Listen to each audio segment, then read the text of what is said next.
গতকাল পুলিশের উপরে বিলোনিয়াতে একটা অনুষ্ঠানে সেখানে যে ধরনের উচ্ছৃঙ্খলতা হচ্ছিল, এটা থামাতে গিয়ে যে ধরনের আক্রমণ হলো, যে বিলোনিয়া থানার ওসিকে মঞ্চ থেকে নামিয়ে বেধড়ক পেটানো হলো, এটা অত্যন্ত নক্কারজনক ঘটনা। নিন্দা জানার কোনো ভাষা নেই। কিন্তু দেখতে হবে কেন এই ঘটনাগুলো, যে এই রাজ্যের এক শ্রেণীর মানুষ, এবং অবশ্যই এক শ্রেণীর মানুষ যারা, তারা যেমন তেমন বা যে কোনো সাধারণ নাগরিক নন, তাদের ৯৯% হলো শাসক দল আশ্রিত তথাকথিত তাদের দেবতুল্য কার্যকর্তারা।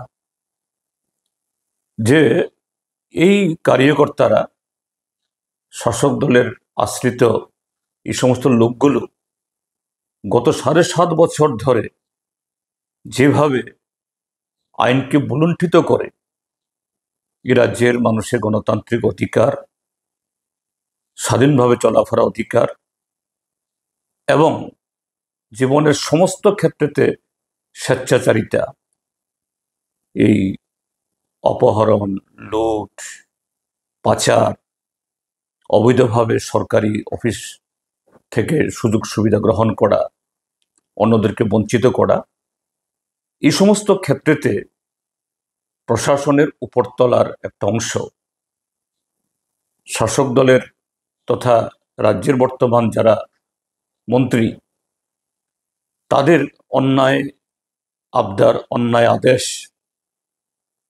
এগুলাকে রক্ষা করতে গিয়ে যেভাবে তাদের দায়িত্ব তারা এই প্রতিপালন করেননি যথাযথভাবে, নিজেদের ঊর্ধ্বের প্রতি সম্মান দেখাননি, নিজেদের যে শপথ একজন আধিকারিক হিসাবে, ডিজি হন, আইজি হন, এসপি হন, এসডিপিও হন, সিভিল অ্যাডমিনিস্ট্রেশনের ক্ষেত্রে চিফ সেক্রেটারি থেকে শুরু করে চিফ সেক্রেটারি, ডিস্ট্রিক্ট ম্যাজিস্ট্রেট, এসডিএমরা এই অন্যায়ের সাথে আপোষ করেছেন। আজকে সাধারণ মানুষ শুধু ভুগছেন না, আজকে তারা নিজেরাও ভুগছেন। এই হলো তার পরিণতি। যাই হোক, যে ঘটনা ঘটেছে গতকাল, এটা অত্যন্ত নিন্দনীয়, নিন্দার কোনো ভাষা নেই।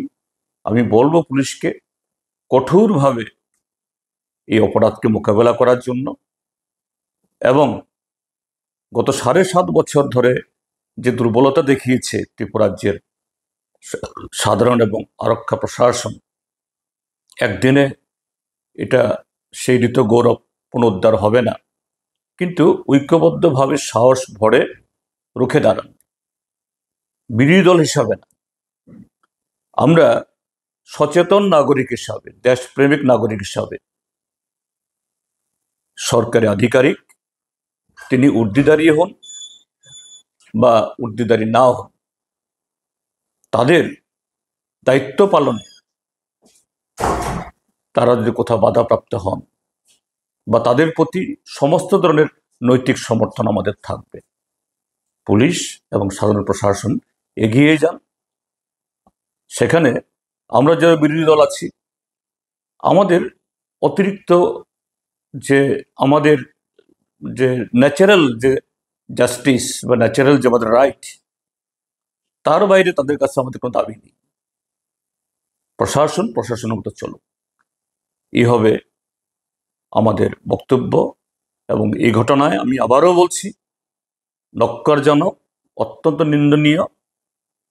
এর ভিত হোক, সমস্ত অপরাধীদের ধরে দৃষ্টান্তমূলক শাস্তি ব্যবস্থা হোক, যাতে আর কেউ এইভাবে আইন হাতে তুলে নিজেদের জাহির করা সে সাহসটা দেখাতে পারে।